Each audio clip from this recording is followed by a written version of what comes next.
Welcome दोस्तों, स्वागत है आपका अपने चैनल पढ़ाई लिखाई पे विद मी वीरेंद्र। तो आइए दोस्तों, जैसे कि आप जानते हैं कि AK-TU MCQ पैटर्न पे एग्ज़ाम कराने जा रहा है। इसी के अंतर्गत हम लेके आए बीटेक फर्स्ट ईयर के स्टूडेंट्स के लिए KME 201T, ठीक है, जो कि इवन सेमेस्टर में पढ़ाया जाने वाला सब्जेक्ट है और ऑड में ही पढ़ाया जाता है।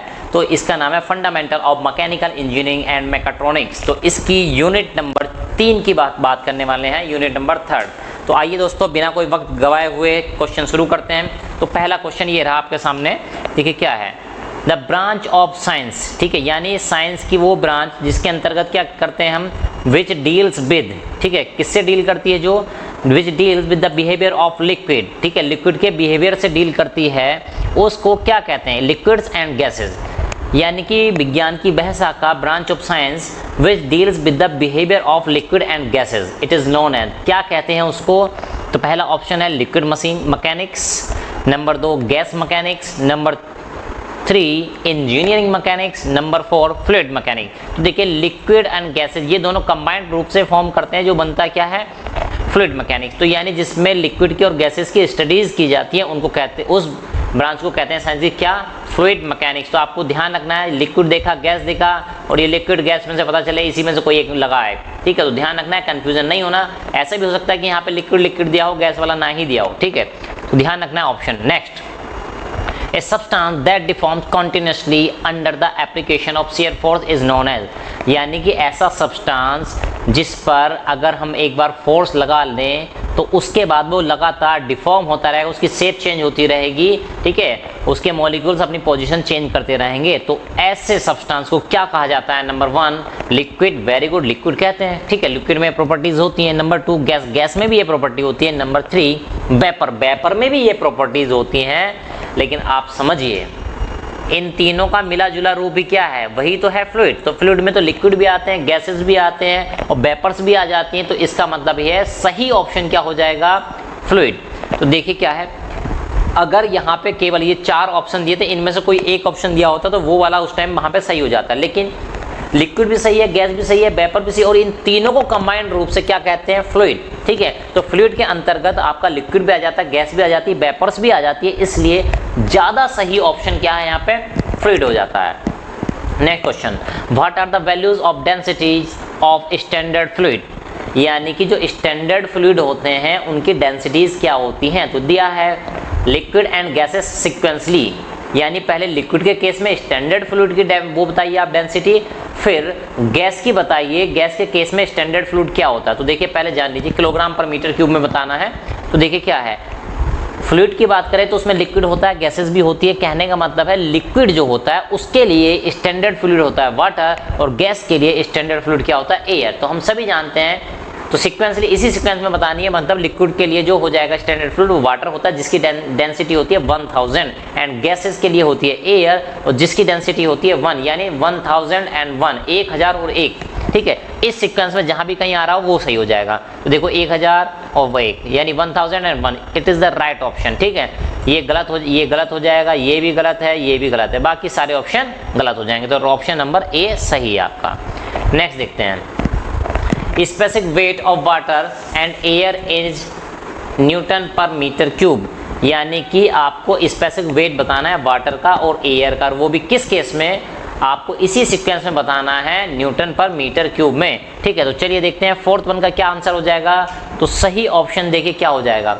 तो देखिए वाटर का बताना है, एयर का। तो देखो ये क्या होता है, ये यही तो होता है, रो इंटू जी। स्पेसिफिक वेट का फॉर्मूला देखिए क्या होता है, रो इंटू जी हुआ करता है। तो वाटर के लिए रो हो जाएगा कितना, 1000, और जी से मल्टीप्लाई करेंगे 9.81 से मल्टीप्लाई करेंगे तो ये आ जाएगा वाटर के लिए 9810, और एयर के लिए आ जाएगा 9.81। तो 9810 and 9.81, I think B option is correct. तो ध्यान रखना है, स्पेसिफिक वेट का फॉर्मूला होता है रो इंटू जी, वाटर की डेंसिटी होती है 1000 और एयर की डेंसिटी होती है 1। अभी पिछला क्वेश्चन भी हमने किया था, ठीक है, बस उसको क्या कर देना था, इसमें जी से मल्टीप्लाई कर देना था, यानी 9.81 से मल्टीप्लाई कर देना था। चलिए next question, specific gravity of mercury is, ठीक है। तो देखिए क्या होता है, ये तो आपको जब हम लोगों ने नोट्स बनवाए थे, और हाँ, जिन लोगों को नोट्स चाहिए या इसी MCQ की PDF चाहिए, आप लोग हमारे टेलीग्राम चैनल पढ़ाई लिखाई से डाउनलोड कर सकते हैं, जिसका लिंक हम डिस्क्रिप्शन में नीचे दे दिया जाएगा इस पे, तो वहां से आप टेलीग्राम चैनल से हमारा ये पीडीएफ और विद आंसर कीज आप डाउनलोड वहां से कर सकते हैं। चलिए 5th question, specific gravity of mercury. तो आप जान लीजिए कि वहां पे बताया गया था आपको मरकरी की जो स्पेसिफिक ग्रेविटी होती है वो 13.6 होती है, that is mercury is 13.6 times heavier than the water. ठीक है, तो ये ध्यान रखना है आपको। चलिए next, what is the density of 1 litre of liquid which weight 7 newton. तो देखिए क्या है, आपसे डेंसिटी पूछी गई है, एक सब्सटेंस है, कोई मटेरियल है जिसकी डेंसिटी आपसे पूछी गई है 1 लीटर। 1 लीटर क्या होता है भाई, लीटर में क्या नापा जाता है, वॉल्यूम। तो आप सभी लोग जानते हैं वॉल्यूम की वैल्यू कितनी दी है, वॉल्यूम की वैल्यू दी है 1 लीटर। और आप सभी लोग जान लीजिए 1 लीटर क्या हो जाएगा, 1 लीटर इज इक्वल टू हो जाएगा 0.001, क्या हो जाएगा 001 इतने मीटर क्यूब। ध्यान रखिएगा लीटर को मीटर क्यूब में कन्वर्ट करते हैं तो 1 litre is equal to 0.001 metre cube. ठीक है, तो पहले लीटर को कन्वर्ट कर लेंगे मीटर क्यूब में तो आ जाएगा 0.001। उसके बाद क्या कह रहा है, वेट, जिसका वेट कितना 7 न्यूटन। अब देखिए 7 न्यूटन, तो हम सभी लोग जानते हैं W का फॉर्मूला क्या होता है, W equal to M into g. क्या होता है, W equal to M into g. तो देखिए हमें W दिया हुआ, वेट दिया हुआ है, तो क्या इस W को 7 न्यूटन को हम G से डिवाइड करके मास नहीं निकाल सकते यहाँ पे। ठीक है, बिल्कुल निकाल सकते हैं। ठीक है, बिल्कुल निकाल सकते हैं। तो यहाँ से हम मास निकालेंगे, उसके बाद डेंसिटी का फॉर्मूला लगा देंगे। डेंसिटी का फॉर्मूला होता है क्या, mass divide by volume, mass divide by volume. ठीक है, तो इस तरह से हम क्वेश्चन कर लेंगे। तो देखिए आंसर क्या आने वाला है, इससे आएगा 713। ठीक है, पॉइंट्स में भी डेसिमल में भी वैल्यूज आएंगे, लेकिन यहाँ पे किसी भी केस में डेसिमल की वैल्यूज नहीं दी गई हैं, तो इसलिए 713 राइट ऑप्शन हमारा हो जाएगा। नेक्स्ट देखिए, विच स्टेटमेंट इज करेक्ट। इनमें से कौन सा स्टेटमेंट करेक्ट है, सही है। As per Newton's law of viscosity, Newton law of viscosity के बारे में कंसीडर करना है और बताना है कि कौन सा स्टेटमेंट सही है। तो देखो क्या कहा गया है, तो कहा जा रहा है the rate of shear strain is proportional to shear stress. तो यानी रेट ऑफ शियर स्ट्रेन जो होता है वो प्रोपोर्शनल होता है शियर स्ट्रेस के। बिल्कुल सही बात कही गई है। ठीक है, velocity gradient is proportional to shear stress, ये भी सही बात है। Rate of shear deformation is proportional to shear stress, ये भी सही बात है। मतलब तीनों ऑप्शन सही हैं, that is all of these. तो इसका राइट ऑप्शन हो जाएगा ऑल ऑफ दीज। अब देखिए क्या हो सकता है, आप लोगों ने ये क्वेश्चन ऐसे भी पढ़ा हो सकता है कि भाई कोई एक चीज आपको दी हो। ठीक है, अक्सर एग्जाम में या बुक्स में जो लिखा मिलता है वो ये मिलता है the velocity gradient is proportional to shear stress, ये सबसे ज्यादा लिखा मिलता है। लेकिन देखिए इस फॉर्म में भी लिखे हो सकते हैं। ठीक है, तो ध्यान रखिएगा ये तीनों ही ऑप्शन सही हैं। आप देखिए कहने को तो मैंने एक ऑब्जेक्टिव क्वेश्चन कराया, लेकिन इसी से कितने सारे क्वेश्चन आपके नए क्वेश्चन बन सकते हैं, जनरेट हो सकते हैं। तो ये पॉइंट्स आपको क्लियर हो गए तो आप कह सकते हैं कि एक क्वेश्चन की जगह 3 या 4 क्वेश्चन भी आप करने लायक हो जाएंगे। Next, value of viscosity of water at room temperature, यानी कि वाटर की विस्कोसिटी कितनी होती है रूम टेम्परेचर पर, सामान्य तापदाब पर कितनी हुआ करती है। तो आप जान लीजिए वाटर की जो विस्कोसिटी हुआ करती है वो हुआ करती है, ऑप्शन नंबर 8 का राइट ऑप्शन हो जाएगा बी, दैट इज 0.001। या इसको हम ऐसे भी लिख सकते हैं भाई, देखो ऐसे इस तरह से 10 टू की पावर -3। तो आपको कहीं कहीं पे 10 टू की पावर -3 यानी कि 1 डिवाइड बाई 1000 ऐसे भी आप समझ सकते हैं इसको। ठीक है, 1 डिवाइड बाई 1000। ठीक है, तो 1 डिवाइड बाई 1000 की वैल्यू कितना आ जाएगी 0.001, 2 टाइम्स 0 आएगा एंड 1 आएगा, इसलिए तो ध्यान रखिएगा ये आपका एक फैक्ट भी हो गया जो आप याद रख सकते हैं। ठीक है, तो ये एक फैक्ट भी हो गया, एक ऑब्जेक्टिव क्वेश्चन भी बन गया, यहाँ पे MCQ क्वेश्चन भी बन गया। Next, 1 poise. ठीक है, एक पॉइज किसके इक्वल होता है। ठीक है, तो देखो भाई आप लोगों को उल्टा ही लिखाया गया होगा, उल्टा तो नहीं लिखाया गया, हम कह सकते हैं आपको ये लिखाया गया होगा कि 1 पास्कल इंटू सेकेंड। ठीक है, आपको लिखाया गया होगा 1 pascal into second equal to कितना होता है 10 पॉइज हुआ कर सकता होता है। ठीक है, तो अक्सर बुक में ऐसा लिखा रहता है, लेकिन यहाँ पे क्वेश्चन उल्टा पूछा गया है। ठीक है, तो यहाँ पे क्या होता है 1 पास्कल इंटू सेकेंड, ये किसके बराबर होता था 10 पॉइज के। अब पूछा क्या जा रहा है 1 पॉइज इक्वल टू, तो क्या हो जाएगा 1/10 पास्कल इंटू सेकेंड। तो 1/10 का मतलब क्या हो गया 0.1। ठीक है, तो इसलिए कहा जाता है पहले क्वेश्चन को देख लें, अच्छे से पढ़ लें, क्योंकि poise equal to pascal into second और इस बार पूछा है पास्कल इंटू से, है ना, तो इस तरह से कंफ्यूजन क्रिएट कर सकते हैं। हो सकता है आपने किसी और फॉर्मेट में पढ़ा और क्वेश्चन किसी और फॉर्मेट में, लेकिन क्योंकि आपने देखा आहा पॉइज और पास्कल इंटू सेकेंड बस लगा दो जल्दी से। ठीक है, तो ऐसी मिस्टेक नहीं करनी है। ठीक है, एग्जाम में धैर्य बना के रखना है, बिल्कुल दिमाग को ठंडा रखना है, शांत रखना है। चलिए next question, select the wrong statement, गलत स्टेटमेंट बताइए। तो क्या कह रहा है, जो इनमें से गलत हो उसको बताओ। ठीक है, तो इस बार सही वाली चीज नहीं पूछ रहा है, क्या पूछ रहा है, जो गलत हो उसको फाइंड आउट करो भाई। ठीक है, तो देखो हमें गलत चीज देखनी है, यानी सही जो चीज होगी उसको हम छोड़ देंगे। देखिए क्या है, viscosity in liquid is due to cohesion and molecular momentum transfer. बिल्कुल सही बात की गई है, जो लिक्विड में विस्कोसिटी होती है उसका रीजन जो होता है, उसका जो कारण होता है वो होता है cohesive forces and molecular momentum transfer. ये होता है मेन रीजन किसका, विस्कोसिटी का इन लिक्विड। वेरी गुड, ये बात सही कही गई है। दूसरा, viscosity in gases is due to molecular momentum transfer. बिल्कुल सही बात है, यानी दोनों स्टेटमेंट सही हैं। हमें क्या फाइंड आउट करना था, तो हमें फाइंड आउट करना था रॉन्ग वन। इसमें से गलत कौन सा है, तो भाई पहला वाला भी गलत नहीं है, दूसरा वाला भी गलत नहीं है। और सी देखो, बोथ ए एंड बी, तो भाई ए, जब ए गलत नहीं है और बी भी गलत नहीं है तो ए और बी दोनों गलत कैसे हो जाएंगे, तो ये भी नहीं हो सकता। तो नन ऑफ दीज, यानी इनमें से कोई नहीं, तो राइट ऑप्शन हो जाएगा नन ऑफ दीज। तो देखिए भाई, ऐसा भी हो सकता है कि जो क्वेश्चन पूछा उसमें से कोई भी ऐसा भी गलत ना हो रहा हो। ठीक है, ऐसे भी हो सकता है। Next, select the right option, right option select करना। अब इसमें सही चुनना है। ठीक है, सही वाला सेलेक्ट करना। देखो क्या है, viscosity of liquid increases with increase in temperature. ठीक है, यानी कि जो लिक्विड की विस्कोसिटी होती है इंक्रीज विद टेम्परेचर। ठीक है, लिक्विड इंक्रीजेज, यानी लिक्विड की विस्कोसिटी इंक्रीज कर जाती है विद इंक्रीज इन टेम्परेचर। तो ऐसा है क्या, जी नहीं, बिल्कुल नहीं है। यानी कि लिक्विड का टेम्परेचर आप बढ़ा दोगे, उसके मॉलिक्यूल दूर दूर हो जाएंगे, कोहेसिव फोर्सेस घट जाएंगे। यानी आप कह सकते हैं लिक्विड का टेम्परेचर बढ़ाने पर उसकी विस्कोसिटी क्या हो जाती है, घट जाती है। तो लिखा बढ़ जाती है, तो ये तो गलत हो गया स्टेटमेंट। दूसरा देखते हैं, viscosity of gases decreases with decrease in temperature. यानी कि देखो, आपने स्टेटमेंट उल्टा ही पढ़ा था। ठीक है, किताबों में जो हमें पढ़ाया जाता है तो उसमें क्या पढ़ाया जाता है, उसमें बताया जाता है, उल्टे का मतलब है उल्टे सेंस, उल्टे तरीके से पढ़ा था। ठीक है, अब देखिए किताबों में जो लिखा होता है वो इस तरह से लिखा होता है कि गैसेस का टेम्परेचर, गैसेस की जो विस्कोसिटी होती है उसका टेम्परेचर का पर क्या इफेक्ट पड़ता है। तो देखिए क्या है, जैसे ही आप गैस का टेम्परेचर बढ़ाएंगे तो उसकी विस्कोसिटी घट जाती है।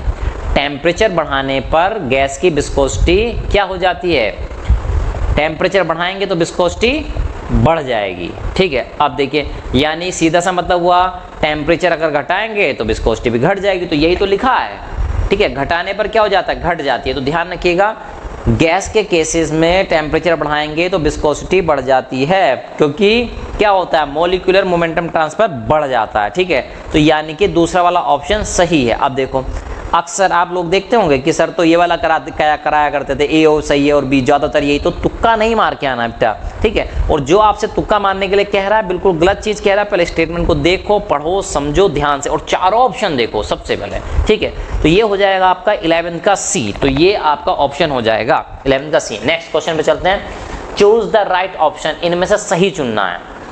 तो देखो क्या है, viscosity of static fluid is zero, यानी कि जो रुका हुआ द्रव होता है उसकी विस्कोसिटी कितनी होती है, जीरो होती है। बिल्कुल सही बात कह रहा है, यानी जब दो लेयर में आपस में रिलेटिव मोशन ही नहीं होगा तो उनमें विस्कोसिटी यानी रेजिस्टिव फोर्स तो जनरेट होने का सवाल ही नहीं होता, जब दोनों चल ही नहीं रहे, मोशन में नहीं है। बिल्कुल सही स्टेटमेंट है। Viscosity of ideal fluid is zero, बिल्कुल सही बात है। आइडियल फ्लूइड जो होता है, आदर्श फ्लूइड जो होता है, उसमें आदर्श द्रव्य जो होता है उसमें कोई भी विस्कोसिटी, कोई भी रेजिस्टिव चीज नहीं होती है। तो ये भी सही है। Next third, viscosity of water is zero, water की विस्कोसिटी जीरो होती है। भाई ऐसा किसने कह दिया है ना, तो वाटर की विस्कोसिटी जीरो नहीं होती है। तो ये तो हो गया गलत। कहने का मतलब है ए सही है, बी सही है, तीसरा गलत हो जाता है। तो इसका मतलब बोथ ए एंड बी, इस तरह से हो गया 12th का डी ऑप्शन करेक्ट हो गया यहाँ पे। Next, ideal fluid is one which, यानी एक आइडियल फ्लूइड वो होता है, क्या होता है भाई, उसकी प्रॉपर्टीज देखो। है जीरो विस्कोसिटी, बिल्कुल सही बात, उसकी जीरो विस्कोसिटी होती है।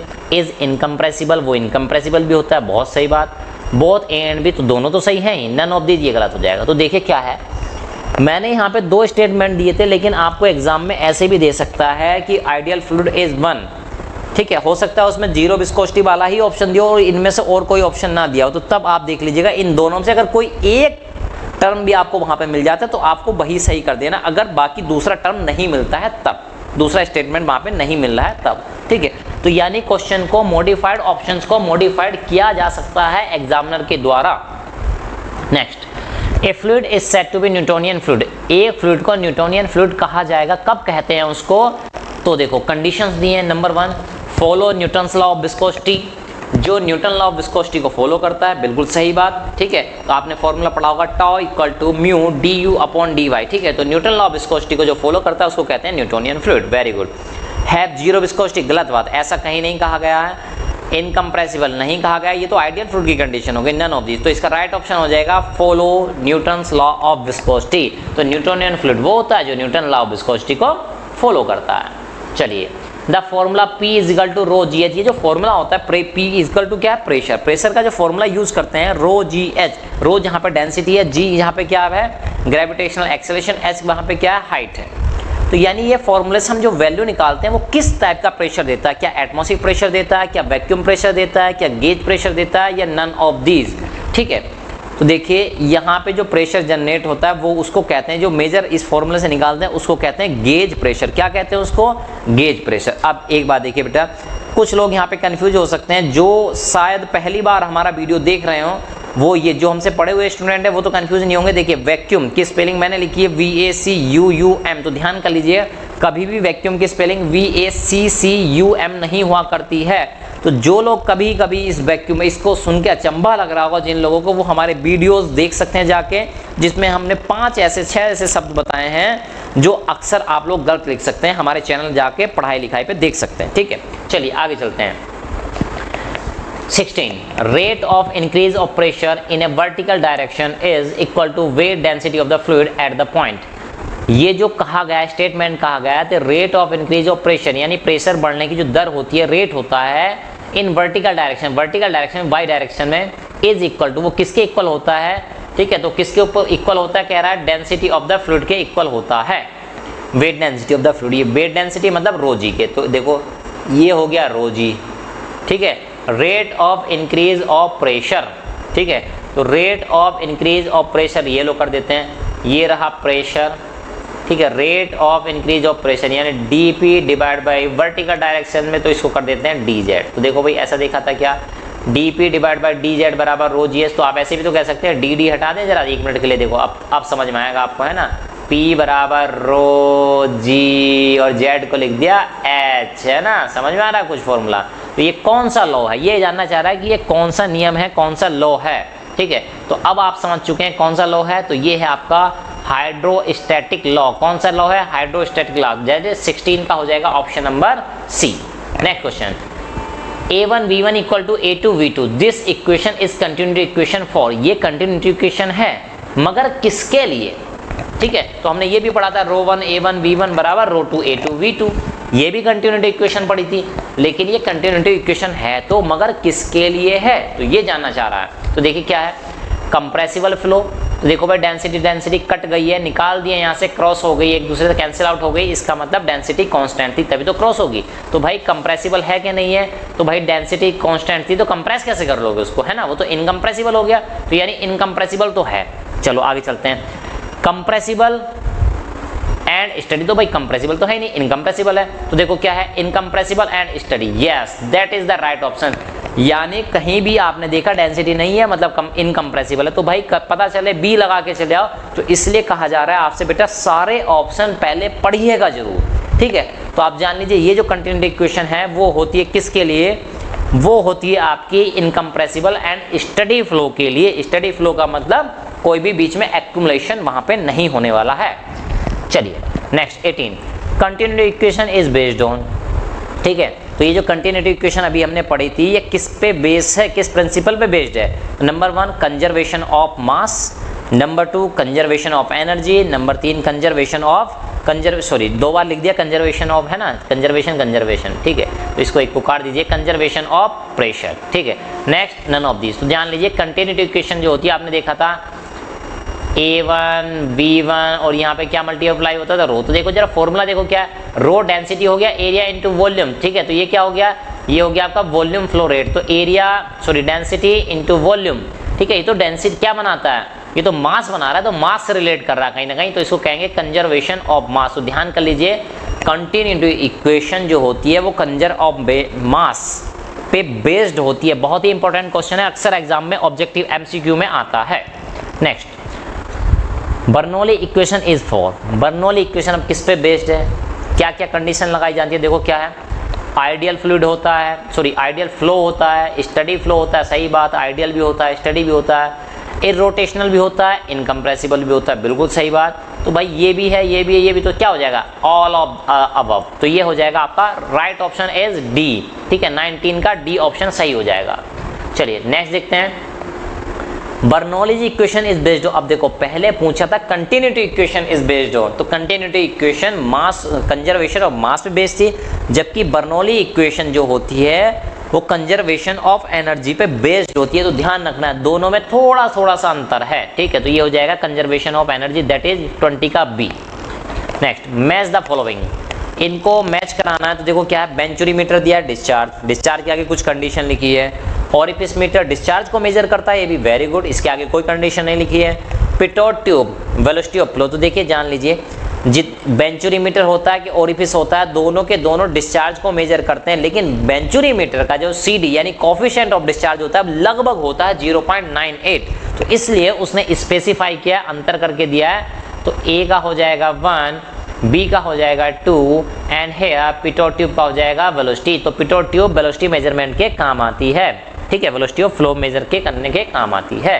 तो यानी कि देखो कभी कभी ऐसा भी हो जाता है बिल्कुल A का पहला B का दूसरा, है ना, तो ऐसा मत सोचिएगा एग्जाम में। ठीक है, ये देखिए ये ट्रिक्स, ये फंडे आपको क्यों कराए जा रहे हैं, ताकि आपको पता चले कि भाई सीधा सीधा भी मैच कर सकता है। नहीं तो हमारे जनरल आदत क्या होती है ना, इसको इधर मिला दो, उसको मिला, ऐसे कि ऐसे तो हो गई। तो उस चक्कर में कभी कभी आपको कुछ नहीं आ रहा होता तो आप टेढ़ा मेढ़ा मिला के चले जाते हैं। तो ऐसा कुछ नहीं है, जब भी अच्छी क्वालिटी के क्वेश्चन पूछे जाएंगे तो ऐसे कंफ्यूज ऑप्शन से भी कंफ्यूज करने की कोशिश करता है एग्जामिनर कभी कभी। ठीक है, तो भ्रम में नहीं आना है, बिल्कुल जाल में नहीं फंसना है।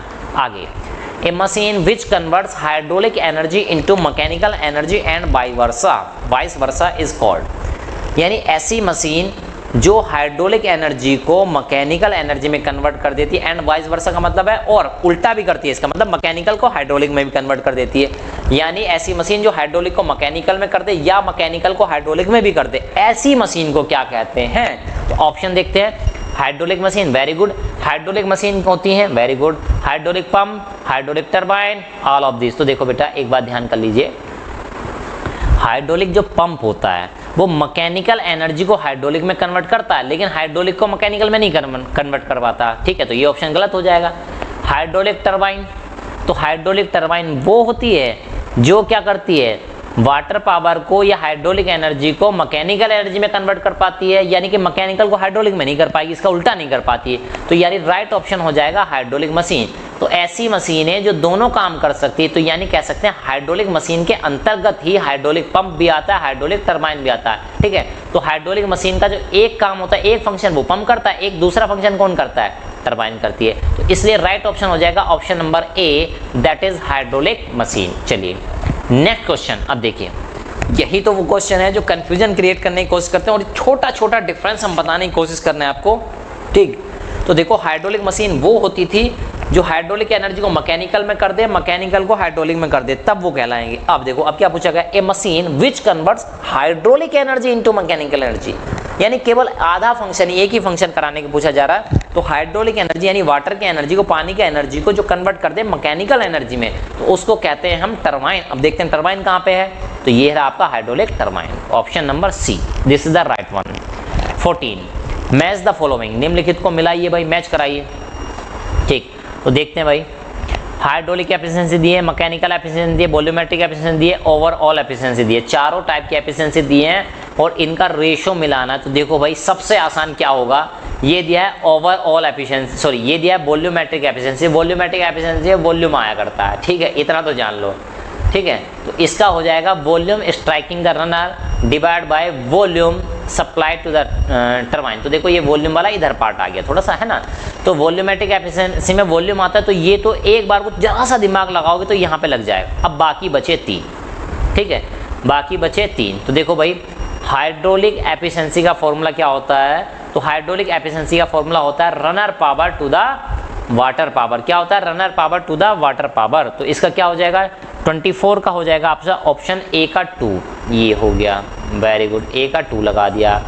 मैकेनिकल एफिशिएंसी का फॉर्मूला क्या होता है बेटा, याद करिए, कोशिश कीजिए, नहीं तो आप हमारे नोट्स भी देख सकते हैं वहाँ से टेलीग्राम चैनल से। ठीक है, तो मैकेनिकल एफिशिएंसी का जो फॉर्मूला होता है वो होता है आपका shaft power divide by runner power, तो हो जाएगा बी का 1। वी का क्या हो जाएगा, बी का हो जाएगा 1। इसी तरह देखिए एक वॉल्यूमेट्रिक वाला तो हम लगा ही चुके थे, बाकी क्या बचा, ओवरऑल एफिशिएंसी, तो इसका हो जाएगा क्या आपका shaft power to the water power, यानी कि डी का हो जाएगा 3rd वन। ठीक है, तो इस तरह से आप match one of the following करा सकते हैं। अब देखो कहने के तो मैच ऑफ द फॉलोइंग है, लेकिन खुद सोचो ये क्वेश्चन अलग भी तो आ सकता था। हाइड्रोलिक एफिशिएंसी का फॉर्मूला पूछ लिया है ना, 4 ऑप्शन दे दिए इन्हीं में से। मैकेनिकल का पूछ ले, ये 4 है ना, पता चले हाइड्रोलिक का पूछ ले और ये 4 ऑप्शन दे दे। मैकेनिकल का पूछ ले, ये 4 दे दे ऑप्शन। वॉल्यूमेट्रिक का पूछे 4 ऑप्शन दे दे। ओवरऑल पूछे 4, यानी इस एक क्वेश्चन से 4 MCQs बनाए जा सकते हैं यहाँ पे। ठीक है, तो इसलिए हमने कोशिश की है कि एक क्वेश्चन से ही आपके बहुत सारे डाउट्स क्लियर हो जाएं। चलिए आगे चलते हैं। Choose the right statement about Pelton turbine.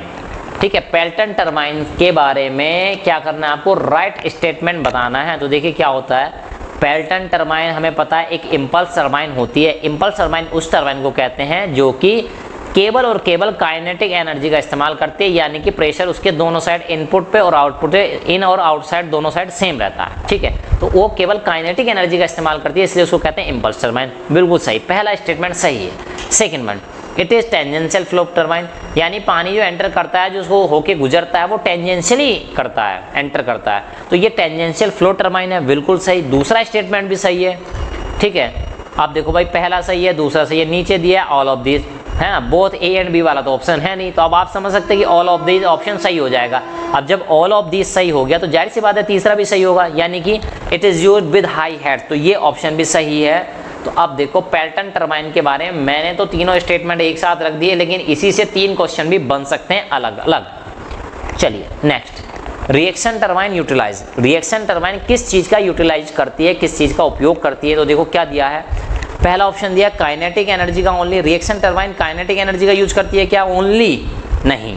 ठीक है, प्रेशर एनर्जी का ओनली, ये भी गलत है। Pressure and kinetic energy both, दोनों का इस्तेमाल करती है, तो राइट ऑप्शन हो जाएगा आपका सी। अब देखो भाई मजे की बात, देखो मजे की बात ये है, अगर सपोज करो मैंने ये ऑप्शन ना दिया होता, ठीक है, तो ये ध्यान रखना है रिएक्शन टरबाइन जो होती है वो प्रेशर एनर्जी और काइनेटिक एनर्जी का इस्तेमाल करती है, दोनों का इस्तेमाल करती है। ठीक है, वो बात अलग है कि प्रेशर एनर्जी का थोड़ा ज़्यादा करती है। सपोज करो ये ऑप्शन में ना होता, मान लिया, अभी तो इसका राइट ऑप्शन हो जाएगा 26 का, 26 का सी हो जाएगा, ये सही बात है। आप सपोज करो अगर ये वाला ऑप्शन में ना होता सी वाला, तब आपसे चुनने को कहा जाता काइनेटिक एनर्जी, प्रेशर एनर्जी और सी डी है ना, ऐसे एक और कोई फालतू का ऑप्शन होता है और नन ऑफ दीज, तो समझ जाइए, और नन ऑफ दीज भी ना होता। ठीक है, जैसे देता काइनेटिक एनर्जी, प्रेशर एनर्जी, फिर दे देता हाइड्रोलिक एनर्जी, ठीक है, और एक और कुछ दे देता, तो समझ जाइए उस टाइम पे अगर दिया होता प्रेशर एनर्जी, तो प्रेशर एनर्जी को आप सही करके चले आते, वहां पे ध्यान रखना है।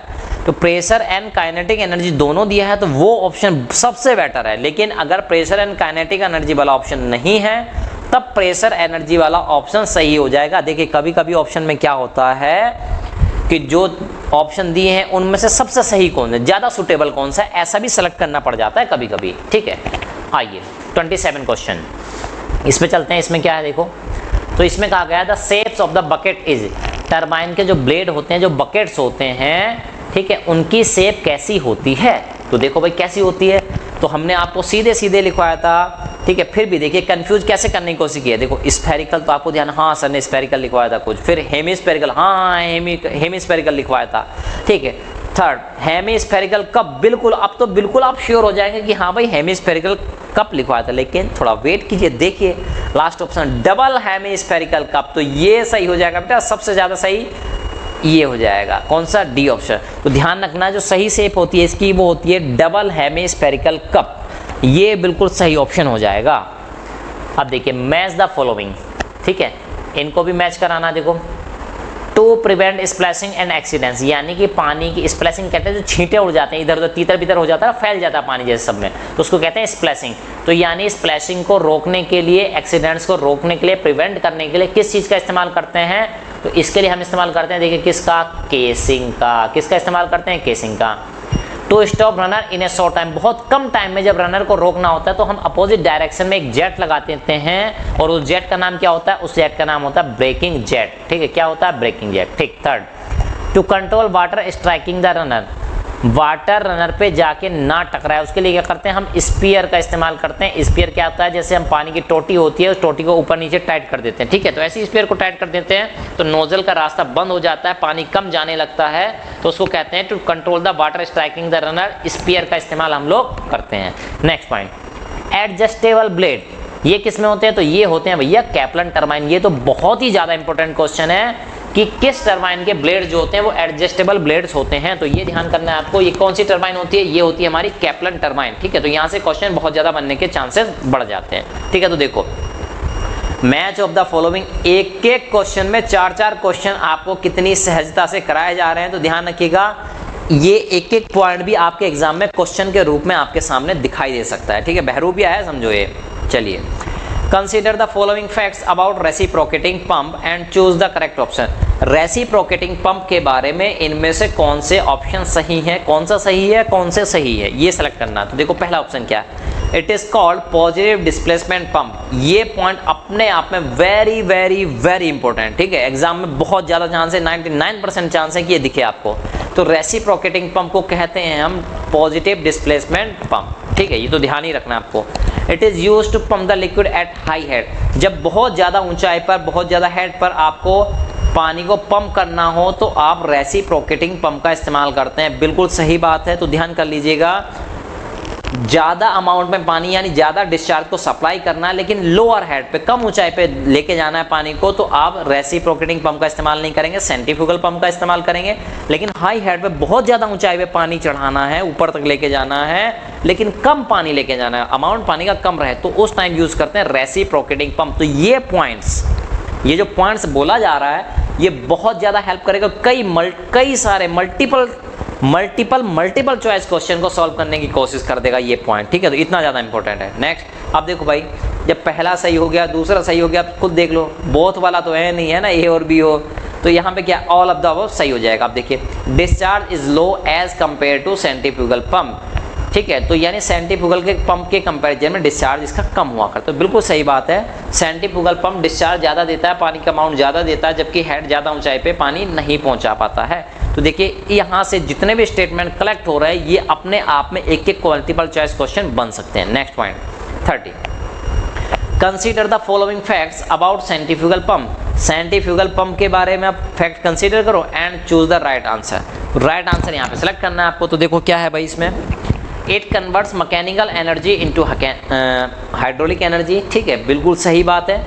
मैकेनिकल एनर्जी को हाइड्रोलिक एनर्जी में कन्वर्ट करता है, बिल्कुल सही बात है, ये तो डेफिनेशन ही है पंप की, ठीक है। Second point, it works on the principle of force vortex flow, बिल्कुल सही बात। Centrifugal pump forced vortex flow पे काम करता है, यानी आप ऐसे समझिए, आपने एक बाल्टी ली है, पानी से भरी हुई एक बाल्टी, और उसमें पानी में बीचों बीच पानी में हाथ डाला और घुमाने लगे अपने हाथ को, तो आप देखेंगे पानी सेंटर से नीचे को जाना, सेंटर में गड्ढा हो जाता है, नीचे को पानी चला जाता है और साइडों से पानी उछल उछल के ऊपर आने लगता है, ठीक है। तो इस कॉन्सेप्ट को, इस फिनोमिना को बोला जाता है फोर्स वोर्टेक्स फ्लो। तो इस कॉन्सेप्ट पे काम करता है हमारा सेंट्रीफ्यूगल पंप।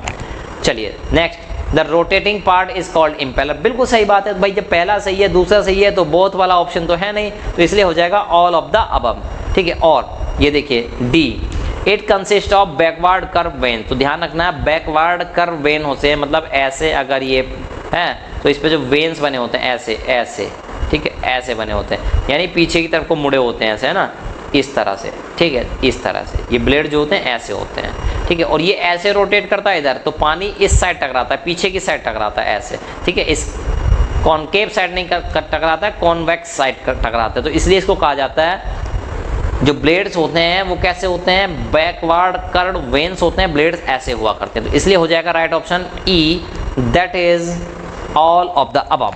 चलिए दोस्तों नेक्स्ट क्वेश्चन 31 क्वेश्चन देखते हैं, थोड़ा छोटा लिखा है क्योंकि कंटेंट थोड़ा ज़्यादा हो गया था।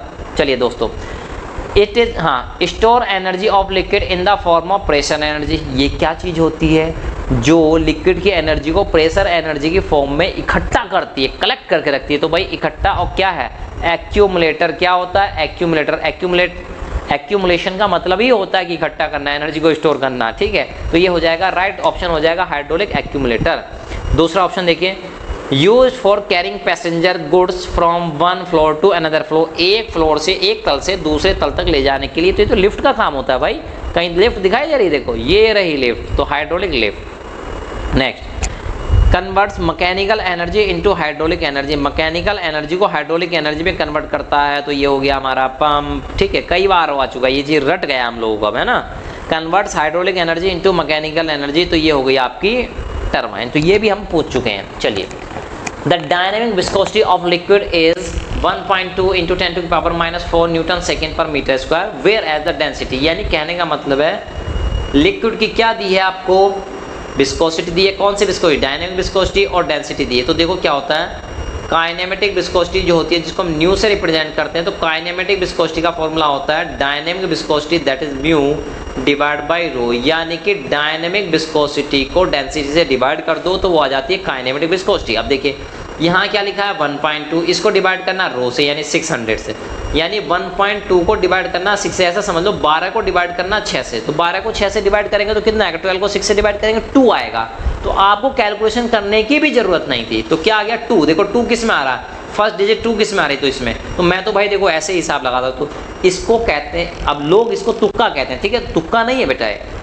आप मैथमेटिक्स का आपको ज्ञान है, नॉलेज है कि भाई 12 को 6 से डिवाइड करेंगे तो 2 ही आएगा, तो ये तुक्का थोड़ी ना हुआ बेटा। और 2 वाला और कोई ऑप्शन है नहीं, है ना। देखो 2 वाला कोई ऑप्शन आ रहा है, नहीं आ रहा है, तो इसका मतलब सीधा सा है कि ऑप्शन ए करेक्ट हो जाएगा। हाँ, हालांकि आपको काउंट करना चाहिए, ठीक है, आप लोग इसको कैलकुलेट करेंगे, निकालेंगे, ठीक है। तो 1.2 इंटू 10 टू पावर 4 को डिवाइड करेंगे 600 से, तो अब तब आप देखिएगा क्या आपका ऑप्शन आने वाला है। चलिए next, surface tension is due to, surface tension का कारण क्या है, रीजन क्या है। Number 1 viscous forces, number 2 cohesion forces, number 3 adhesion forces, number 4 unbalance cohesive forces. तो बिल्कुल सही, देखो विस्कस फोर्स होते हैं, जी नहीं। कोहेसिव फोर्स होते हैं, काफ़ी हद तक सही है कि भाई सरफेस टेंशन जो होती है कोहेसिव फोर्सेज की वजह से होती है, बिल्कुल सही बात है। एडहेसिव फोर्स की वजह से नहीं होते हैं, ठीक है, लेकिन कोहेसिव फोर्स से भी अच्छा ऑप्शन यहाँ पे रखा है अनबैलेंस कोहेसिव फोर्सेज। किसकी बात वजह से होते हैं, अनबैलेंस कोहेसिव फोर्सेज। देखो बेटा, अगर ये ऑप्शन यहाँ पे ना होता अनबैलेंस कोहेसिव फोर्सेज, तब ऑप्शन सही हो जाता कोहेशन या कोहेसिव फोर्सेज, ठीक है। लेकिन क्योंकि अनबैलेंस कोहेसिव फोर्सेज रख दिया तो ये ज़्यादा अप्रोप्रिएट आंसर है। तो अब मेरी बात समझिएगा, कभी आपको एग्जाम में दिख जाए, ठीक है, viscous force, cohesive force, adhesive force, तब कोहेसिव फोर्स सही हो जाएगा अगर अनबैलेंस कोहेसिव फोर्स ऑप्शन में नहीं है। लेकिन अगर कोहेसिव भी है और अनबैलेंस कोहेसिव भी है, तब unbalance cohesive forces is better option. चलिए नेक्स्ट क्वेश्चन देखते हैं 34, match of the following, match कराना है इनको भाई, देखते हैं। तो भाई लिस्ट 1 दी है, लिस्ट 2 दी है, तो देखते हैं, पहले मैच करा लेते हैं भाई। देखो बैरोमीटर, हाइड्रोमीटर, U2, हाँ ये समझ में आया, U-ट्यूब मैनोमीटर। तो हमने क्या बताया था, U-ट्यूब मैनोमीटर जो होती है वो क्या करती है, प्रेशर डिफरेंस मेजर करती है। तो देखो भाई तीसरे का क्या हो जाएगा 4, तीसरे का क्या हो जाएगा 4, C का 4। अब देखो यहाँ पे आओ, देखो C ये है C, ये है C, इसका 4 कहाँ दिया, देखो ऐसे, तो ये दिया है 4 यहाँ पे, ये दिया है 4, C का 4 यहाँ पे। तो कहने का मतलब या तो भाई C सही है या D सही है, ठीक है। तो ऐसे बुद्धि लगानी है, लोग इसी को तुक्का लगाना कहते हैं, तुक्का नहीं है, ये फैक्ट आपको पता था, उस बेसिस पे उस चीज़ों को समझते हुए आप तभी तो अंदाजे लगा पा रहे हैं, आइडिया लगा पा रहे हैं, तो इसको तुक्का नहीं कहा जाएगा बेटा, ठीक है, तुक्का कोई चीज़ नहीं होती है। चलिए आगे चलते हैं। नेक्स्ट बोर्डन गेज, तो हमने बताया था आपको बोर्डन गेज क्या करती है, प्रेशर नापती है। अब कौन सा प्रेशर, देखो local atmospheric pressure, gauge pressure, यहाँ पे 2 प्रेशर अवेलेबल है, तो यानी D का 1 भी हो सकता है 2 भी हो सकता है। चलो भाई आगे चलते हैं, बैरोमीटर, इससे एक चीज़ क्लियर होगी। तो देखो बेटा, जो एटमॉस्फेयर का प्रेशर नापा जाता है, वातावरण का प्रेशर नापा जाता है, वो नापा जाता है किससे, बैरोमीटर। तो आप कहेंगे लोकल एटमॉस्फेरिक प्रेशर, ये नापा जाता है बैरोमीटर से। और हाइड्रोमीटर ये नापता है रिलेटिव डेंसिटी। तो इस तरह से ये आपके ऑप्शन देखिए कौन सा सही हो रहा है, ठीक है। इस तरह बॉर्डन गेज बची तो वो हो गया आपका गेज प्रेशर। तो देखो कौन सा हो गया भाई, A का 2, देखो कहाँ पे A का 2 कहीं दिख रहा, तो ये A का 2, बस काम हो गया। देखो बेटा है ना, A का 2 आ रहा है, B का C का 4 आ रहा है, तो ये तो बस इसी में है, इसलिए ऑप्शन हो गया आपका D। और बेसिक हमने ऊपर बता तो दिया ही आप लोग को। नेक्स्ट देखिए, free surface of liquid tends to contract to the smallest possible area due to force of, यानी कि जो फ्री सरफेस होती है, ऊपरी सतह पर लिक्विड की सतह है, वो वायु के संपर्क में, तो सबसे ऊपर वाली जो ड्रॉपलेट्स होगी उसकी बात कर रहा है, ठीक है। लिक्विड की वो जो ड्रॉपलेट्स होती है, वो जो सरफेस होती है, वहाँ पे क्या होता है, वो कॉन्ट्रैक्ट सिकुड़ने को चाहती है, वो सिकुड़ना चाहती है कि उसका एरिया कम से कम रहे। ऐसा क्यों होता है, किसकी वजह से होता है, किस फोर्स की वजह से होता है? तो ये होता है बेटा किसकी वजह से? सरफेस टेंशन की वजह से। तो जब आपको सरफेस टेंशन पढ़ाए थे तो छोटी छोटी चीजें आपको बताई गई थी वहां पे, ठीक है। और ये भी जान लीजिए, जब हम कपड़े धोते हैं तो क्या करते हैं, उसमें डिटर्जेंट मिला दिया जाता है, पानी में डिटर्जेंट मिलाते हैं, तो किस लिए? सरफेस टेंशन को, पृष्ठ तनाव को कम करने के लिए मिला दिया जाता है। कीट पतंगे, ठीक है, कीट पतंगे पानी पे चल पाते हैं, मूव कर पाते हैं, मोशन कर पाते हैं और वो डूबते नहीं है, तो ये किसके कारण होता है? सरफेस टेंशन के कारण होता है। और एक फैक्ट और जान लीजिए, सरफेस टेंशन जो होता है वो फोर्स होता है पर यूनिट लेंथ, यानी कि इसकी यूनिट होती है न्यूटन पर मीटर, ठीक है। तो इतने सारे फैक्ट्स आपको बता दिए गए। चलिए आगे चलते हैं। Property of fluid by which molecules of different kinds of fluids are attracted, ठीक है, यानी फ्लूइड की वो प्रॉपर्टी जिसके कारण, ठीक है, molecules of different kinds of fluid, यानी दूसरे पदार्थ के, दूसरे मटेरियल के पार्टिकल्स को अट्रैक्ट करते हैं वो, ठीक है, यानी अपने पार्टिकल्स को नहीं, दूसरे पार्टिकल को, दूसरे मटेरियल के पार्टिकल्स को अट्रैक्ट करते हैं। तो ये प्रॉपर्टी क्या कहलाती है? तो देखिए, अडेशन, कोहेशन, विस्कोसिटी, कंप्रेसिबिलिटी। तो ये कहलाती है बेटा अडेशन, ठीक, अडेसिव। आपने देखा होगा जो गम होती है, फेविकोल होते हैं, ये सब क्या होते हैं? अडेसिव। अडेसिव मतलब दो डिफरेंट टाइप के मटेरियल को चिपका सकते हैं, तो इसको कहते हैं अडेसिव, ठीक है। तो आप देख लीजिएगा फेविकोल वगैरह ये और भी गम टाइप की जो चीजें आती हैं उसमें समझ जाइएगा कि वो सब एडेसिव हैं, चिपकाने के काम आती हैं। चलिए नेक्स्ट देखते हैं 37। Liquids transmit pressure equally in all direction, यानी लिक्विड प्रेशर को ट्रांसमिट कर देते हैं ईच डायरेक्शन में, प्रत्येक डायरेक्शन में बराबर रूप से, समान रूप से, ठीक है। ये किस नियम के अकॉर्डिंग है? ठीक है, तो 37 का ऑप्शन हो जाएगा आपका पास्कल लॉ। किस नियम के अकॉर्डिंग है? Pascal law. तो ये हम शायद पहले भी करा चुके थे क्वेश्चन। चलिए आगे बढ़ते हैं। The density of water is 1000 kilogram per metre cube eight, water की जो डेंसिटी होती है हम सभी जानते हैं 1000 किलोग्राम पर मीटर क्यूब होती है, लेकिन किस तापमान पर होती है बेटा? ठीक है, तो यहाँ फंस जाओगे, देखो अगर डीप में नहीं पड़े होते हैं, ठीक है, तो यहाँ पे हो जाएगा राइट ऑप्शन 4 डिग्री सेंटीग्रेड पे वाटर की डेंसिटी होती है 1000 kilogram per metre cube. Next, rain drops are spherical, पानी की जो बूंदे, सॉरी बरसात की जो बूंदे होती हैं गिरती हैं आसमान से, वो कैसी होती है? स्फेरिकल, गोल होती हैं, बिल्कुल गोले की तरह होती हैं। बिकॉज ऑफ, उसका कारण क्या है? Viscosity, air resistance, surface tension force, atmospheric pressure. तो बेटा उसका कारण है सरफेस टेंशन, पृष्ठ तनाव, यानी कि बरसात की जो बूंद गिरती है, पानी की बूंद गिरती है, वो हमेशा गोल ही क्यों होती है? तो उसका राइट ऑप्शन हो जाएगा सरफेस टेंशन। चलिए 40, gauge pressure at a point, 40वां question 14th, gauge pressure at a point is equal to the absolute pressure, बीच में निशान लगाना है प्लस का, माइनस का, डिवाइड का, मल्टीप्लाई का, द एटमॉस्फेरिक प्रेशर। तो आप जान लीजिए, हमने आपको जो टर्म बताए थे, देखिए ये होता है 0, यहाँ से कोई भी चीज़ नापेंगे तो वो एब्सोल्यूट प्रेशर का रहेगा। ये है आपका एटमॉस्फेरिक प्रेशर जिसकी वैल्यू होती है लगभग 1 बार, कितना होती है? 1 बार। अब देखिए, इस एटमॉस्फेरिक प्रेशर से ऊपर को कोई प्रेशर अगर नापते हैं तो उसको कहते हैं क्या? उसको कहते हैं गेज प्रेशर। और इससे नीचे को नापते हैं तो कहते हैं निगेटिव गेज, इससे नीचे को नापते हैं तो निगेटिव गेज या वैक्यूम, ठीक।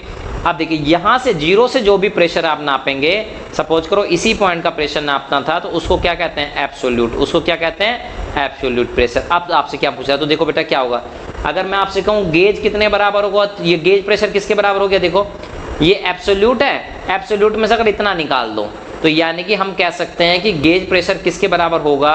तो गेज प्रेशर होगा किसके बराबर? एब्सोल्यूट प्रेशर में से क्या निकाल दिया जाए? एटमॉस्फेरिक प्रेशर निकाल दिया जाए, तो बन जाएगा क्या? आपका गेज प्रेशर बन जाएगा। अब देखते हैं, तो gauge pressure is equal to क्या होगा? तो एब्सोल्यूट प्रेशर माइनस, तो राइट ऑप्शन क्या हो जाएगा? B, that is minus. तो इस तरह से ध्यान रखना है आपको, ठीक है। तो इस कॉन्सेप्ट को समझने के लिए आप हमारा पीडीएफ डाउनलोड कर सकते हैं नोट्स वगैरह की, जो कि टेलीग्राम चैनल पे अवेलेबल है, ठीक है। आइए दोस्तों, Kaplan turbine is, Kaplan turbine किस टाइप की टरबाइन होती है? तो देखो, tangential flow turbine, radial flow turbine, axial flow turbine या मिक्स्ड फ्लो टरबाइन, ठीक है। तो राइट ऑप्शन हो जाएगा कैप्लन टरबाइन जो होती है एक रेडियल फ्लो टरबाइन होती है। Next, in mixed flow turbine the water enters the blades and comes out, यानी कि जो मिक्स्ड फ्लो टरबाइन होती है वाटर किस तरह से एंटर करता है और किस तरह से लीव करता है, ये आपको बताना है, ठीक है। तो आप जान लीजिए कि मिक्स्ड फ्लो टरबाइन में जो वाटर एंटर करता है वो तो करता है रेडियली। कैसे एंटर करता है? रेडियली। और आउट कैसे होता है? तो आउट होता है एक्सियली, ठीक है। तो अब देखते हैं कौन सा है? Radially, axially. वेरी गुड, फिर भी हम कहेंगे कि आप ऑप्शन देख लीजिए, ठीक है। रेडियली नहीं हो सकता, एक्सियली रेडियल नहीं हो सकता, पहले रेडियली होना चाहिए, तो एक्सियली नहीं हो सकता, ठीक है।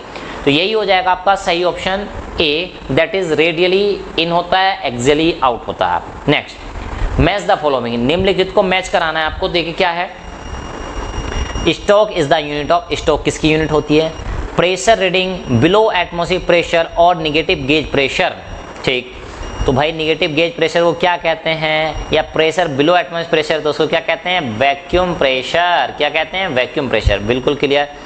Poise is the unit of viscosity, ठीक है। तो डायनेमिक विस्कोसिटी की यूनिट होती है पॉइज, स्टोक की यूनिट क्या होती है? स्टोक किसकी यूनिट होती है? तो ये होती है काइनेमेटिक विस्कोसिटी। तो सीधे सीधे मैच करा दिए थे, ए का पहला, बी का दूसरा और सी का तीसरा, ठीक। चलिए, at a liquid solid air surface the contact angle theta is less than 90 then surface is. अब इस बात को समझिए, देखो बेटा, ठीक है, ये नया कॉन्सेप्ट है। नया क्या है? फिलहाल है तो एफएम का पुराना ही कॉन्सेप्ट। एक पानी की बूंद है, ये सरफेस है, ठीक है, ये सॉलिड सरफेस हो गई कोई, ठीक है, यहाँ दाएं बाएं एयर भरी है, और ये लिक्विड की कोई बूंद हो गई। ये क्या हो गई? लिक्विड की कोई ड्रॉपलेट हो गई। एक ये हो गई, दूसरे केस में समझो ये ऐसे हो गई, ठीक है। आप समझो भाई, एक ये हो गई, दूसरे केस में ऐसी हो गई। अब देखो, ये पानी की जो बूंद थी, मैं ये इसको टच करते हुए एक लाइन खींचू, देखो ये एंगल कितना बनना है बेटा, ठीक है। ये एंगल को देखो और ये देखो, इस वाली को देखो। एक मिनट रुकिए बेटा, है ना, इसको क्लियर कर लेते हैं जरा, एक मिनट, ऐसे करके देखिए।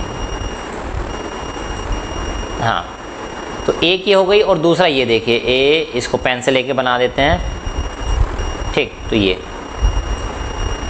एंगल कितना है? थीटा। तो ये देखो बेटा, जब बूंद, ये जो ड्रॉप थी, ये पूरी बूंद पानी की, ये बूंद जो है सतह पर जमीन के या कोई मेटल की प्लेट है उसके संपर्क में ऐसे बिछ गई है इसके ऊपर, यानी पूरी सतह से चिपक गई, भिगो दिया है, ठीक है। तो देखो थीटा की वैल्यू कितनी है? तो थीटा की वैल्यू है 90 से कम। देखो 90 होता तो ऐसे होता ना सीधा, ये तो 90 से कम हुआ। और जब देखो बूंद पूरी सीधी ऐसी रखी है, यानी इस सतह को भिगो नहीं रही, इस पर लिपट नहीं रही है, चिपक नहीं रही है, तो यानी एंगल कितना है? देखो 90 से ज्यादा है। तो यानी कि जब भिगोती है तो एंगल 90 से कम होता है। वेट करती है उसको वेटेड, ठीक है, वेटेड नॉन वेटेड। वेट का मतलब क्या था? गीला। तो जब भिगोती नहीं है, ठीक है, जब भिगोती नहीं है तो एंगल थीटा से ज्यादा होता है 90 से। तो देखिए हमसे क्या पूछा, अब समझिए कॉन्सेप्ट को। At a liquid solid air surface the contact angle theta is less than 90, अगर 90 से कम हो तो क्या हो जाएगा? वेटेड। तो वेटेड ऑप्शन कौन सा था? ए। फिर भी पढ़ लेते हैं, नॉन वेटेड नहीं हो सकता, सेपरेटेड नहीं हो सकता, नॉन ऑफ दिस नहीं हो सकता। तो राइट ऑप्शन क्या हो जाएगा? ए, दैट इज वेटेड। आगे चलते हैं। 45, मैच द फॉलोइंग। क्या करना है? देखो भाई, ml-1 t-2 l² t-2, ठीक। तो ये क्या होती है? देखिए, तो ml-1 t-2 ये होती है डायनेमिक विस्कोसिटी की यूनिट, आप निकालेंगे जब, और ये होती है काइनेमेटिक विस्कोसिटी की यूनिट, ठीक है। तो इनको याद कर लीजिए, या हम कह सकते हैं कि आप निकाल के भी देख सकते हैं, ठीक है। और यहाँ एक बात सुनिए, अगर डायनेमिक विस्कोसिटी की जो यूनिट है उसको मैं डेंसिटी से डिवाइड कर देता हूँ, किससे कर देता हूँ? डेंसिटी से डिवाइड कर देता हूँ, तो क्या आ जाता है? तो ये आ जाता है आपका काइनेमेटिक विस्कोसिटी। तो आप इसको डिवाइड करके देख सकते हैं, तब आपको अंदाजा लगा जाएगा। यानी ये कुछ शॉर्ट ट्रिक होती हैं, तरीके होते हैं जिससे आप आसानी से न्यूमेरिकल ऑब्जेक्टिव क्वेश्चन का एमसीक्यू को सॉल्व कर सकते हैं। चलिए नेक्स्ट। और हाँ, ये देखिए ड्राफ्ट ट्यूब। ड्राफ्ट ट्यूब केवल और केवल किस में होती है? रिएक्शन टरबाइन में होती है। हालांकि कैप्लन टरबाइन भी रिएक्शन टरबाइन है, but adjustable blade equal to Kaplan turbine. Kaplan turbine के जो ब्लेड्स होते हैं एडजस्टेबल होते हैं, मतलब कि जैसे हम कूलर होता है ना, वो कूलर की हवा, दो भाई बहन लड़ते रहते हैं, है ना, मेरी तरफ हवा कम आ रही, उसने ब्लेड अपने इधर घुमा लिया, उसने इधर कर दिया मुंह, है ना, इस तरह से। तो इस तरह से कैप्लन टरबाइन के जो ब्लेड होते हैं वो भी होते हैं कैसे? Adjustable. Next 46, the movable wicket gates are use in reaction turbine. जो मूवेबल बिकेट गेट्स यानी मूव कर सकते हैं, दाएं बाएं खिसका सकते हैं, उसको एडजस्ट कर सकते हैं, तो ऐसे जो गेट्स होते हैं, ठीक है, वो किस रिएक्शन टरबाइन में होते हैं, या उनका रिएक्शन टरबाइन में क्या काम होता है? फंक्शन पूछ रहा है। तो देखो, to control the water passing through the turbine, यानी कि टरबाइन से पानी जो पास हो रहा है उसको कंट्रोल करना हो सकता है, ठीक है, उनसे होके पानी ही गुजरता है, ठीक है। फिर भी आगे चलते हैं, क्या पता इससे भी अच्छा ऑप्शन मिल जाए।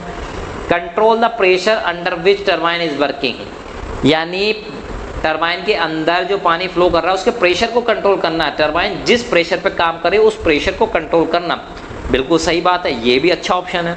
नेक्स्ट था transport water to down stream throughout eddies without eddies, यानी कि पानी को एक जगह से दूसरी जगह लेके जाना डाउन स्ट्रीम यानी नीचे की डायरेक्शन है, विदाउट एडीज यानी उसमें एडीज यानी भंवर धाराएं उत्पन्न ना हो। ठीक है, तो ये थोड़ा कम सही लग रहा है। Convert the kinetic energy into pressure head, ये भी ठीक लग रहा है। तो देखिए अब क्या है, जब सारे के सारे एक जैसे लग रहे हैं, कुछ कुछ हद तक ठीक लग रहे हो, ठीक है, तो हमें जो सबसे ज़्यादा ठीक लग रहा है उसको ऑप्शन को सेलेक्ट करना होगा। तो यहाँ पे 46 का ऑप्शन नंबर हो जाएगा B, that is control the pressure under which turbine is working. तो ये मेन काम होता है किसका, गेट्स का, बिगेट गेट्स का इन रिएक्शन टरबाइन में। ठीक, और देखते हैं। तो हाँ, एक चीज़ को ध्यान रखना, चलिए आगे चलते हैं। Draft tube helps in, draft tube किस केस में हेल्प करती है, तो देखिए to control the water passing through the turbine, ठीक करती है थोड़ा सा। Control the pressure under which turbine is working, ये भी करती है। Transport water to down stream without eddies, ये भी हो सकता है सही में भी, लेकिन कुछ अभी हो सकता है ज़्यादा अच्छा मिल जाए तो बिल्कुल सही। Convert the kinetic energy into pressure head, तो ये ज़्यादा है, ठीक है, फ़ायदे वाली चीज़ लग रही है, ये बहुत इंपॉर्टेंट चीज़ है। तो जब भी ड्राफ्ट ट्यूब आए तो ड्राफ्ट ट्यूब के बारे में 2-3 बातें हैं जो आपको ध्यान रखनी चाहिए। ड्राफ्ट ट्यूब हमेशा लगी होती है रिएक्शन टरबाइन में, इम्पल्स टरबाइन में यानी पेल्टन टरबाइन में कभी नहीं लगी होती है, ठीक है। और इसका मेन फंक्शन जो होता है, it convert kinetic head into pressure head, और जो कि निगेटिव हेड में कन्वर्ट कर देती है, ठीक है, इस तरह से। ये हो जाएगा right option is D. Next देखते हैं 48, the capacity of hydraulic accumulator is defined as, जो कैपेसिटी होती है, क्षमता होती है हाइड्रोलिक एक्यूमुलेटर की, वो किस चीज़ से डिफाइन की जाती है, तो कह रहा the maximum amount of energy it can store, बिल्कुल सही बात है। Maximum discharge it can deliver, बिल्कुल गलत बात है। Volume of it can store, volume से मतलब नहीं है। Maximum height to which it capable of lifting the liquid, बिल्कुल नहीं, ये तो हाइड्रोलिक लिफ्ट की बात कर रहा है, ठीक है। तो ध्यान रखिएगा, राइट ऑप्शन हो जाएगा 48 का A, that is maximum amount of energy it can store. Next देखते हैं 49, the false statement about the centrifugal pump, यानी आपको गलत स्टेटमेंट फाइंड आउट करना है, ठीक है। तो सही है तो उसको सही को छोड़ देना है, क्या पकड़ना है, गलत वाले स्टेटमेंट को फाइंड आउट करना है यहाँ पे। तो चलिए देखते हैं। Select the following statement, vanes are curve backward, बिल्कुल सही बात की है। Impeller is open type when dealing with mud, यानी जब हाईली विस्कस, देखो मड क्या होता है, कीचड़, पानी का मिक्सचर गाढ़ा होता है बहुत ज़्यादा, तो उसको आप ऐसे भी कह सकते हैं हाईली विस्कस लिक्विड, अगर दिया है तो ऐसे भी आप यूज़ कर सकते हैं वर्ड को, तो ऐसे एग्जाम में कर सकता है। Impeller is open type when dealing with mud, बिल्कुल सही बात है। Discharge is pulsating, discharge pulsating होता है। पल्सेटिंग का मतलब अभी पानी मिला फिर नहीं मिला, फिर पानी मिला फिर नहीं मिला, फिर पानी मिला फिर नहीं, ऐसा नहीं होता। तो बेटा ये होता है रेसिप्रोकेटिंग पंप में। रेसिप्रोकेटिंग पंप में क्या होता है, जैसे उसमें क्या होता है, जैसे पिचकारी होती है ना बेटा, आपकी पिचकारी है ना, इस वाल्व को पीछे खींचोगे तो पानी पिचकारी के अंदर आएगा, फिर पंप वाल्व को दबाओगे, आगे धक्का दोगे तो पानी मिलेगा। तो एक बार पानी मिलता है, एक बार पानी अंदर जाता है, एक बार पानी मिलता है, तो ये कहते हैं पल्सेटिंग, पल्सेस में मिल रहा है, कभी मिल रहा है कभी नहीं मिल रहा। तो ये समझ लीजिए डिस्चार्ज इज पल्सेटिंग, ठीक है। तो किसके बारे में कह रहा है, तो ये रेसिप्रोकेटिंग में होता है डिस्चार्ज पल्सेटिंग, सेंट्रीफ्यूगल में नहीं होता। सेंट्रीफ्यूगल में हमेशा वाटर कंटिन्यूटी में मिलता रहता है, ठीक है। तो ये ऑप्शन हो जाएगा गलत। चलो एक गलत मिला आगे। Volute casing outside prevent eddies and convert velocities head to pressure, देखो क्या है, तो ये जो आपकी होती है सेंट्रीफ्यूगल पंप में, इसमें जो केसिंग लगी रहती है उस केसिंग का टाइप होता है जिसको कहते हैं वॉल्यूट केसिंग, ठीक। वॉल्यूट केसिंग में क्या होता है भाई, पहले स्टार्टिंग में एरिया कम रहता है, जैसे जैसे आगे मूव करते हैं, रोटेट करते हैं, एरिया बढ़ता चला जाता है, इस टाइप की जो होती है वॉल्यूट केसिंग कहलाती है, ठीक है। तो ये क्या होता है, ये भी सही है। तो आपको देखो 4 स्टेटमेंट दिए थे, इसमें ध्यान कर लीजिए, पहला, दूसरा और चौथा, इनको आप एज ए फैक्ट भी याद कर सकते हैं, और इन फैक्ट्स पे ऑब्जेक्टिव क्वेश्चन बनने के चांसेस बहुत ज़्यादा हैं। चलिए आगे चलते हैं। पावर ऑपरेटेड पंप, पावर से चलने वाला पंप, तो ठीक है यार, पावर से ही चलता है, मोटर से चलाते हैं पंप को। In which only both side engage the fluid displacement it is called, यानी कि जब पिस्टन के दोनों साइड पानी होता है, तो देखो भाई ये पंप था, यहाँ से नीचे से पानी को खींचेंगे, सक करेंगे, तो ये है पिस्टन, तो पिस्टन के इधर पानी आएगा, इधर पिस्टन के दूसरी साइड यानी इस साइड खाली है। लेकिन जब ऐसा होता है कि पिस्टन के इस साइड भी पानी इधर, इस साइड भी पानी, यानी एक बार पानी इधर से मिले, एक बार पानी इधर से मिले, तो उसको क्या कहते हैं, तो उसको कहते हैं डबल एक्टिंग पंप। ध्यान रखना है, इस टाइप की चीज़ को कहते हैं डबल एक्टिंग पंप, यानी जो पल्सेटिंग आपको डिस्चार्ज मिल रहा था, अभी क्वेश्चन डिस्कस किया था पीछे कि अगर पल्सेटिंग पानी मिल रहा है, वाटर की सप्लाई डिलीवरी पल्सेटिंग है, तो आप उसको डबल एक्टिंग बना दीजिए ताकि आपको कंटिन्यूटी में फ्लूइड की सप्लाइड होती रहे, पानी की सप्लाई होती रहे। तो देखिए दोस्तों, ये थे टॉप 50 क्वेश्चन एमसीक्यूज क्वेश्चन किसको लेके, तो ये क्वेश्चन थे आपकी एमसीक्यू की unit number 3 FMEM fundamental of mechanical engineering and mechatronics. तो ये 50 क्वेश्चन आपने अगर लगा डाला इनको तो समझो लाइव जिंगा लाला और एग्जाम को जीत लोगे, हर जंग जीत लोगे आप। तो चलिए दोस्तों, और भी इंटरेस्टिंग वीडियो देखने के लिए देखते रहिए हमारा चैनल पढ़ाई लिखाई विद मी वीरेंद्र।